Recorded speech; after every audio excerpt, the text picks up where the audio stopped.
नमस्कार, बहुत स्वागत है आपका 8 की कड़क खबरों के साथ। मैं हूं रीनू। खबर रतलाम से, जहां गणेश भगवान की स्थापना जुलूस के दौरान पत्थर फेंकने के मामले ने तूल पकड़ लिया। मोचीपुरा हाथीखाना क्षेत्र में दोनों पक्षों की ओर से पथराव हुआ। पुलिस ने प्रदर्शनकारियों को खदेड़ दिया। बड़ी संख्या में मौके पर पुलिस फोर्स तैनात है। फिलहाल इलाके में शांति है, लेकिन हालात काफी तनावपूर्ण बने हुए हैं। तो पूरा विवाद भगवान गणेश की स्थापना जुलूस के दौरान पत्थर फेंकने से लेकर शुरू हुआ था और ये मामला इतना ज्यादा बढ़ गया। मोचीपुरा हाथीखाना क्षेत्र में दोनों पक्षों की ओर से पथराव हो गए। पुलिस ने प्रदर्शनकारियों को खदेड़ दिया। बड़ी संख्या में मौके पर पहुंची पुलिस फोर्स तैनात की गई है। फिलहाल इलाके में शांति है, लेकिन हालात जो है वो काफी तनावपूर्ण बने हुए हैं। देर रात की आप कुछ तस्वीरें देखिए, जहां हल्का बल का प्रयोग भी करना पड़ा भीड़ को तितर बितर करने के लिए, क्योंकि यहां पर पत्थर फेंकने के बाद जो हालात थे वो काफी खराब हो गए थे। विवाद की स्थिति बनती हुई नजर आ रही थी और काफी समझाइश के बाद मामले को शांत कराया गया। देर रात की तस्वीरें आपके सामने हैं। मोचीपुरा की तरफ जाते हुए कुछ जगहों पर जो है पत्थर वत्थर फेंके। पुलिस तत्काल वहां पर मौके पर पहुंचकर पूरी स्थिति को नियंत्रण कर लिया गया है। सभी लोगों को तितर बितर करके बाकी सब जगह पर फिक्स पिकेट पॉइंट्स लगाए गए हैं और ये इंश्योर किया जा रहा है कि प्रॉपर जो है वो लॉ एंड ऑर्डर मेंटेन रहे। अभी फिलहाल स्थिति जो है वो सभी जगह पर हमारे पिकेट पॉइंट लगे हुए हैं। कहीं पे कोई ऐसी स्थिति नहीं है। लगातार पुलिस पेट्रोलिंग चल रही है। हमारे अधिकारी भी जो है वो जगह जगह पर पेट्रोलिंग कर रहे हैं।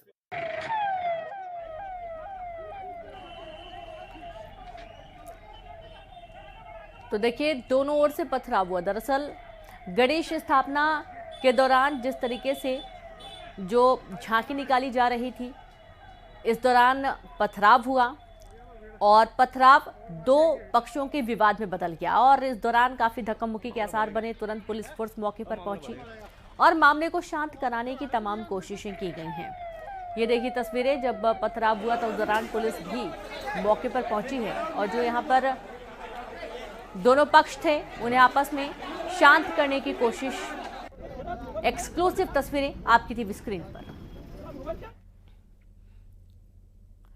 इंदौर के विकास पर मुख्यमंत्री आज मंथन करने वाले हैं और इसके पहले हम देखेंगे जहां पर भगवान गणेश की स्थापना जुलूस के दौरान पत्थर फेंकने के मामले ने तूल पकड़ लिया।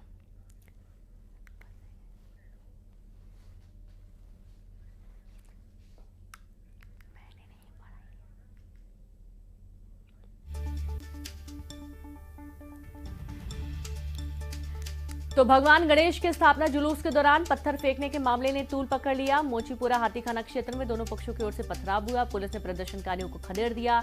बड़ी संख्या में मौके पर पुलिस फोर्स तैनात किया गया। फिलहाल शांति है, लेकिन हालात तनावपूर्ण हैं।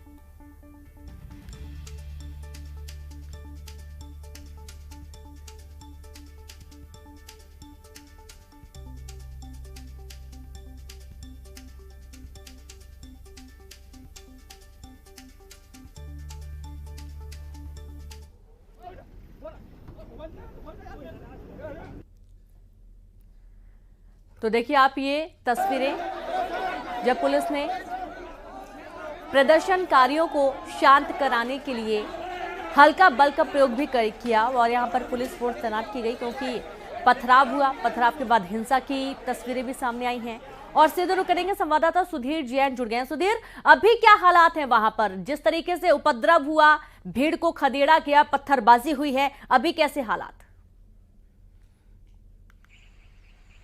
देखिए, अभी स्थिति पूरी तरह से नियंत्रण में है। चप्पे चप्पे पे पुलिस तैनात की गई है। रतलाम का हाथीखाना और मोचीपुरा ये क्षेत्र है, स्टेशन रोड थाना क्षेत्र की जद में आता है और कल रात जिस तरह से बवाल यहाँ पे हुआ, जो गणेश जी का चल समारोह यहाँ से निकल रहा था, गणेश जी की प्रतिमा ले जाई जा रही थी, इसी दौरान उसे पत्थर आता है और उसके बाद से ही माहौल यहाँ पे बिगड़ गया।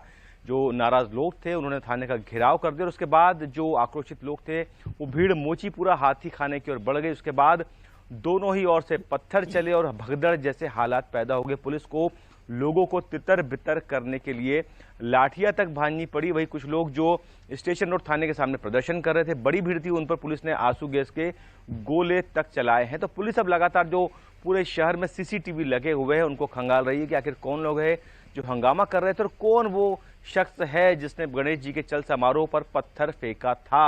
आखिर कौन है जो शहर की फिजा जो त्यौहार होते हैं उसी समय बिगाड़ने का हर बार प्रयास करता है।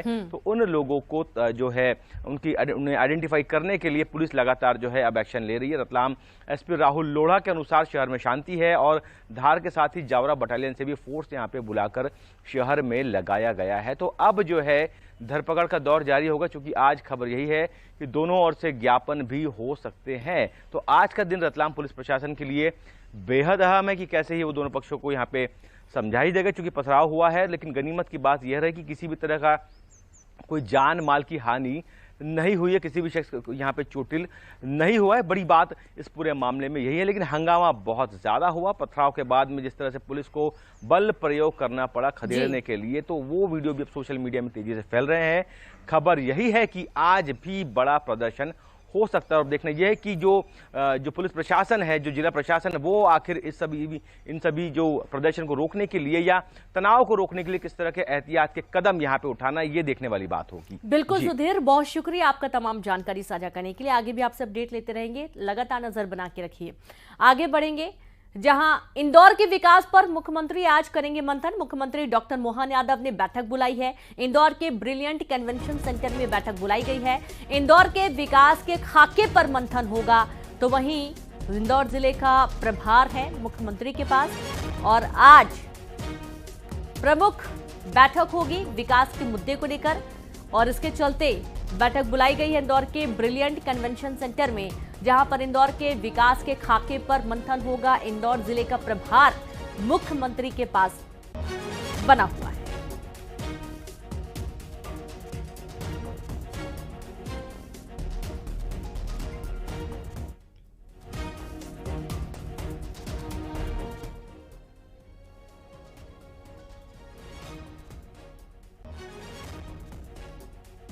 तो जैसा कि आपको मालूम है कि अलग अलग जिलों के प्रभार दिए गए हैं और इस दौरान मुख्यमंत्री के पास इंदौर का प्रभार है और आज इंदौर के विकास को लेकर ये प्रमुख बैठक ब्रिलियंट कन्वेंशन सेंटर में बुलाई गई है, जहां जिले के प्रभारी के रूप में मुख्यमंत्री आज ये बैठक बुलाए हुए हैं और बैठक के दौरान इंदौर के विकास के खाके पर मंथन होगा। सीधे रुक करेंगे, संवाददाता वासु चौरे जुड़ गए हैं। वासु, अलग अलग जिलों के प्रभार दे दिए गए हैं और इंदौर का प्रभार मुख्यमंत्री के पास है। प्रमुख बैठक बुलाई गई है इंदौर के विकास के मुद्दे को लेकर। निश्चित तौर पर देखिए, मध्य प्रदेश के लिहाज से इंदौर जो है वो बेहद ही महत्वपूर्ण शहर है। मध्य प्रदेश की आर्थिक राजधानी इंदौर को माना जाता है। देश का सबसे स्वच्छ शहर इंदौर है और एक बड़ा कल्चरल सेंटर भी है। इंदौर का विकास किस तरीके से सही रास्ते पर हो, वहाँ पर बढ़ती हुई आबादी को देखते हुए क्या कुछ सुविधाएं मुहैया करानी है। मेट्रो का काम जो है वो इंदौर में चल रहा है। इसके साथ साथ आधुनिकता और क्या क्या शहर के अंदर लानी है, कैसे विकास को बढ़ावा देना है, रोजगार को किस तरीके से बढ़ावा देना है, लोगों को किस तरीके से सुविधाओं को बढ़ाने देने का काम करना है, इसको लेकर सीएम आज इंदौर में मंथन करेंगे। इस पूरी बैठक के दौरान इंदौर के कमिश्नर, इंदौर के कलेक्टर, जनप्रतिनिधि भी पूरी बैठक में शामिल होंगे और फीडबैक जो है सीएम तमाम अधिकारियों के साथ लेंगे, क्योंकि प्रभार के जिलों की अगर बात करें तो सीएम ने खुद इंदौर का जो प्रभार है वो अपने पास रखा हुआ है और यही उन्होंने खुद कहा था कि मैं इंदौर जाऊंगा और वहाँ के विकास कार्यों को लेकर, वहाँ के डेवलपमेंट के मॉडल को लेकर अधिकारियों से, जनप्रतिनिधियों से चर्चा करूंगा और लोगों से भी जो राय है वो ली जाएगी। इसके अलावा सीएम ने तमाम अलग अलग जिलों के जो प्रभारी मंत्री बनाए गए हैं उनको भी ये निर्देश दिए कि आप लोग लगातार अपने प्रभार वाले जिलों में जाएं, वहाँ पे दौरा करें, वहाँ की समस्याओं को समझें और उनका निराकरण करने का काम करें। तो सीएम खुद इन तमाम गाइडलाइंस का, इन तमाम बातों का पालन करते हुए नजर आ रहे हैं और लगातार सक्रियता के साथ जमीनी स्तर पर किस तरह से काम किया जाए, सरकारी योजनाओं को अमली जामा पहनाया जाए, इसको लेकर लगातार जनप्रतिनिधियों से और अधिकारियों के साथ बातचीत भी कर रहे हैं। आज इंदौर के विकास का एक नया खाका जो है वो तैयार होगा और फिर उसे जमीन पर उतारने के लिए जो इम्प्लीमेंटेशन प्लानिंग है वो की जाएगी। बिल्कुल, बहुत शुक्रिया आपका जानकारी के लिए वासु। और इस तरीके से खाका तैयार होगा और उसके बाद इम्प्लीमेंट किया जाएगा। आगे बढ़ेंगे। दंतेवाड़ा में बच्चे के अपहरण के मामले में पुलिस एक्शन मोड में आ गई है। कोतवाली पुलिस ने फेरी वालों और ठेले वालों की जानकारी जुटानी शुरू कर दी है। फेरी वालों और ठेले वालों को कोतवाली बुलाकर उनके सभी दस्तावेज चेक किए गए। साथ ही परिवार के सभी सदस्यों की जानकारी भी ली गई है। बता दें कि पुंदुम में बच्चे के अपहरण के बाद पुलिस अब फेरी वालों की कुंडली खंगालने में जुटी हुई है। करीब 7 दिन पहले 6 महीने के बच्चे का अपहरण हो गया था, लेकिन पुलिस के हाथ अभी भी खाली बताए जा रहे हैं। एक व्यक्ति की जानकारी तुमको रहना चाहिए, मेरे को रहना चाहिए। और संवाददाता दिनेश जुड़ गए। दिनेश, 6 महीने के मासूम का अपहरण हुआ और अभी तक पुलिस के हाथ खाली हैं और इसके चलते ये एक नया प्लान है जिसमें सभी लोगों को बुलाकर, जितने भी फेरी वाले हैं, गुमटी वाले हैं, क्या ये बैठक बुलाई गई है? जानकारी दें इसके विषय में। जी, हम आपको बता दूं कि जो 1 तारीख को 6 माह के दुधमुहे बच्चे का जो अपहरण हुआ था, उस अपहरण को लेके जो आदिवासी समुदाय हो वो आक्रोशित नजर आ रहा है। और कल जो आदिवासी समुदाय का एक बैठक भी हुआ और उस बैठक में पुलिस को 7 दिनों का अल्टीमेटम दिया गया है कि बच्चे को जल्द से जल्द माता पिता के सुपुर्द से खोज कर किया जाए, नहीं तो एक बड़ा आंदोलन होगा। इसी मामले को लेकर पुलिस एक्शन मोड पर आ गई है और पुलिस आसपास के क्षेत्रों में टीम बनाकर काम कर रही है और फेरी वाले, ठेले वाले जैसे यहाँ पर जो है उनको कोतवाली में तलब किया गया और कोतवाली बुला के उनकी पूछताछ जारी है। और कहीं ना कहीं देखा जा रहा है जो आदिवासी समुदाय जो उग्र होता नजर आ रहा है, क्योंकि 6 माह के बच्चे के का सवाल है। तो इसी मामले को लेके दंतेवाड़ा में फेरी वाले, ठेले वाले लोगों को बुलाया गया और छानबीन जारी है। कुल मिलाकर पुलिस एक्शन मोड पर आ गई है। कहीं ना कहीं आदिवासी समाज को पुलिस को जवाब देना है। जी बिल्कुल, बहुत शुक्रिया आपका जानकारी के लिए दिनेश। और ये वाकई में बहुत हैरान करने वाला विषय है, 6 महीने के मासूम का अपहरण हुआ है। कांकेर में नकली खाद बनाने वाले गिरोह का पर्दाफाश हुआ, जहां नमक में रंग लगाकर बनाते थे नकली खाद और नकली खाद सप्लाई करने वाले 4 आरोपियों को पुलिस ने गिरफ्तार कर लिया। राजस्थान से गिरफ्तार किए गए हैं आरोपी ऊंचे दामों पर नकली खाद बेचकर किसानों को चूना लगा रहे थे। नकली खाद बनाने वालों पर पंखाजूर पुलिस ने कार्रवाई की है। बड़ी जानकारी कांकेर से संवाददाता खेम नारायण जुड़ गए। खेम नारायण, वाकई में हैरान करने वाली बात है, जहां पर नकली खाद नमक मिलाकर बनाई जा रही थी और ये तो फसलों को पूरी तरीके से बर्बाद कर देता नमक। जी बिल्कुल, फसलों को भी बर्बाद कर देता और किसान की जो गाढ़ी कमाई होती है उसे भी जो है ये नकली खाद बनाने वाले जो गिरोह है उसके द्वारा जो है किसानों को चूना लगाया जा रहा था। और ये जो मामला है, 1 माह पहले जो है नकली खाद के साथ एक ट्रक पकड़ी गई थी और पखांजूर के ही एक दुकानदार विक्रेता जो है, खाद विक्रेता है, उस पर कार्रवाई हुई थी। उसके बाद जो है इस मामले का खुलासा हुआ कि राजस्थान की एक जो कंपनी है उसके द्वारा जो है नमक में रंग लगाकर जो है खाद बनाया जा रहा है और नकली खाद को जो है पखांजूर जो क्षेत्र है वहां पर खपाने के लिए मंगाया जा रहा है। उसके बाद पुलिस ने जो है टीम गठित की। टीम ने राजस्थान में जाकर जो है 6 आरोपियों में से 4 आरोपियों को गिरफ्तार कर लिया है और गिरफ्तार करके अभी छत्तीसगढ़ लाया गया है और उनको जेल भेजने की तैयारी है। और जो 2 आरोपी फरार हैं उनको भी जल्द पकड़ लेने की बात जो है पुलिस कर रही है। जी बिल्कुल, बहुत शुक्रिया आपका जानकारी के लिए। और इस तरीके से अब आरोपियों को पकड़ने की कोशिश और पुलिस कर रही है। हालांकि जो 4 तस्कर हैं उन्हें गिरफ्तार कर लिया गया है। कवर्धा से खबर है, जहां तेज डीजे बजाने वालों पर पुलिस का action. SP doctor Abhishek Pallav ने फटकार लगाई है। सुप्रीम कोर्ट की गाइडलाइन का पालन करने की नसीहत दी गई है। अगली बार होगी नियम तोड़ने पर डीजे जब्त करने की चेतावनी। तेज डीजे बजाने वालों पर होगी पुलिस की नजर। और अगर आप तेज डीजे बजाते हैं तो आपका डीजे जब्त किया जा सकता है, इसलिए बिल्कुल सावधान रहिए, क्योंकि एसपी ने फटकार लगाई है। लोगों की इससे नींद खराब होती है, कई बार जो हार्ट पेशेंट है उन्हें दिक्कतों का सामना करना पड़ता है और ऐसी तमाम समस्याएं होती हैं जब आसपास के लोगों को भारी परेशानी होती है। और इस वजह से डीजे धीमे बजाने को लेकर चेतावनी जारी की गई है। सूरजपुर में लाखों की लकड़ी बरामद की गई है। अवैध तरीके से की गई थी पेड़ों की कटाई और नहीं मिले कोई दस्तावेज। लकड़ियों को उत्तर प्रदेश ले जाया जा रहा था और इस पूरे मामले में जब पुलिस ने तहकीकात की है, दस्तावेज जुटाने की कोशिश की, तो पता चला कि ये बड़ी संख्या में जो लकड़ी तस्कर हैं इन्होंने पेड़ काटे बिना अनुमति के और इन पेड़ों को यूपी ले जाया जा रहा था। इन लकड़ियों को यूपी ले जाने के दौरान पुलिस ने धर दबोचा। जब गैर इमारती हरे भरे वृक्षों को बिना किसी सक्षम प्राधिकारी की अनुमति के बगैर या ग्राम पंचायत के प्रस्ताव के बगैर कटवा रहे हैं और उसका विध्वंस कर रहे हैं, तो इस प्रकार की शिकायत आने पर एक सप्ताह पहले हमने एक ट्रक पकड़ी है। उसके खातेदारों को आहूत कर रहे हैं, तो वो पेशी में आ नहीं रहे हैं।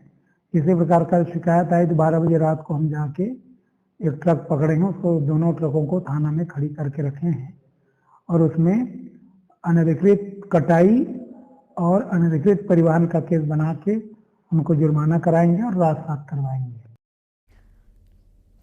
रायगढ़ में संस्कृति का महाकुंभ चक्रधर समारोह में लोक नृत्यों के अद्भुत रंग दिखाई दे रहे हैं। समारोह में सीएम साहब भी जमकर थिरके और जब गृह ग्राम बगिया के कर्मा नर्तकों ने मांदर की थाप पर कर्मा नृत्य किया, सीएम साहब भी खुद को रोक नहीं सके और मंच पर आ गए। सीएम साहब भी हाथ में मांदर थामकर जमकर थिरके और इस दौरान उनके साथ कैबिनेट मंत्री रामविचार नेताम और ओपी चौधरी ने कर्मा नृत्य किया।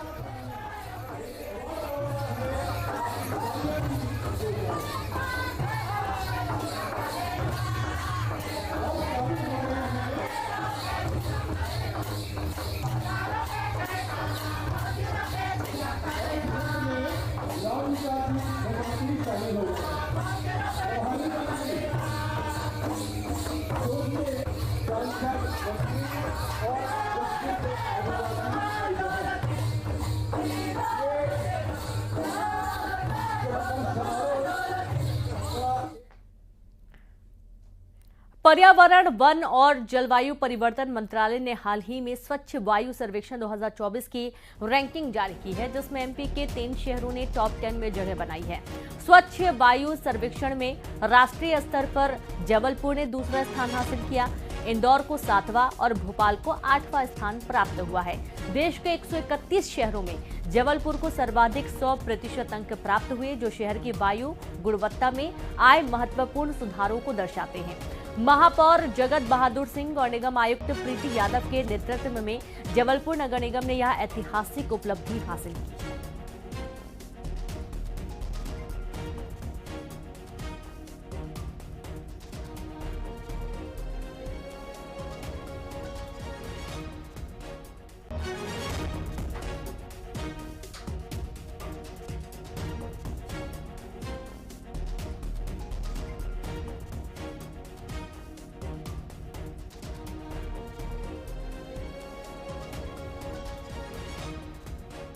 तो जबलपुर को देश में दूसरा स्थान मिला है, जहां पर पर्यावरण, वन और जलवायु परिवर्तन मंत्रालय ने हाल ही में स्वच्छ वायु सर्वेक्षण 2024 की रैंकिंग जारी की है, जिसमें एमपी के 3 शहर टॉप 10 में जगह बनाए हैं। जहां स्वच्छ वायु सर्वेक्षण में राष्ट्रीय स्तर पर जबलपुर ने दूसरा स्थान हासिल किया है, इंदौर को 7वां और भोपाल को 8वां स्थान मिला है। देश को 131 शहरों में जबलपुर को सर्वाधिक 100% अंक प्राप्त हुए हैं।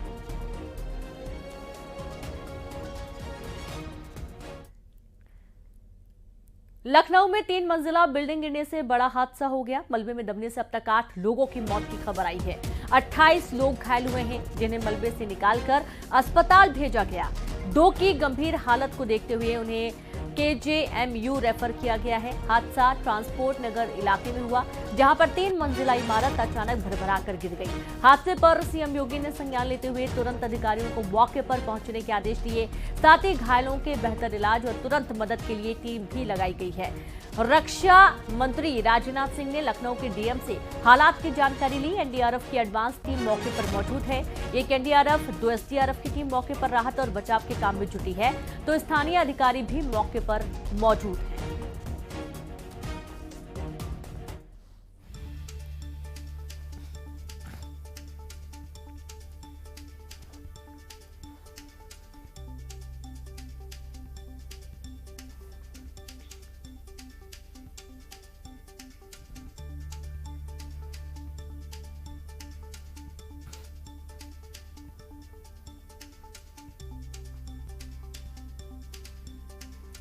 देखिए, अभी तक जो है कल से जो हमारा रेस्क्यू ऑपरेशन चल रहा है, इसमें 8 लोगों के जो है कोलैप्स होने की स्थिति आई हुई है जिनकी हम लोग जो है इसका आगे मेडिकल कॉलेज वगैरह भेज करके इनके डेड बॉडी के संदर्भ में जो आवश्यक अन्य कार्रवाइयाँ हैं वो विधिक स्तर पर की जा रही हैं। 28 लोग घायल हुए हैं जिनका इलाज भी सुनिश्चित किया जा रहा है, उनका प्रॉपर इलाज कराया जा रहा है। मृतकों की संख्या में क्या हो सकती है? मृतकों की संख्या 8 है और हम उम्मीद करते हैं और हमारी प्रार्थना भी ईश्वर से ये कर रहे हैं कि यहाँ पर अब जो संवेदनशीलता के आधार पर रेस्क्यू ऑपरेशन तो पूरा किया जा रहा है, लेकिन ऐसा लग रहा है कि जो लोग अभी तक जिसके कोलैप्स होने की स्थिति थी उनको हम लोग निकाल चुके हैं। बाकी लोगों के लिए भी हम लोग संवेदनशीलता के साथ कार्य कर रहे हैं। क्या कुछ अनुमानित लग रहा है कितने समय में रेस्क्यू ऑपरेशन कंप्लीट कर लिया? हम ये मान के चल रहे हैं कि ये रेस्क्यू ऑपरेशन हम लोग 5-6 घंटे में और आगे 5-6 घंटे में इसको फिनिश कर लेंगे और जो अगल बगल की जो बिल्डिंग्स हैं जो संवेदनशील हैं उसको भी सिक्योर करना है।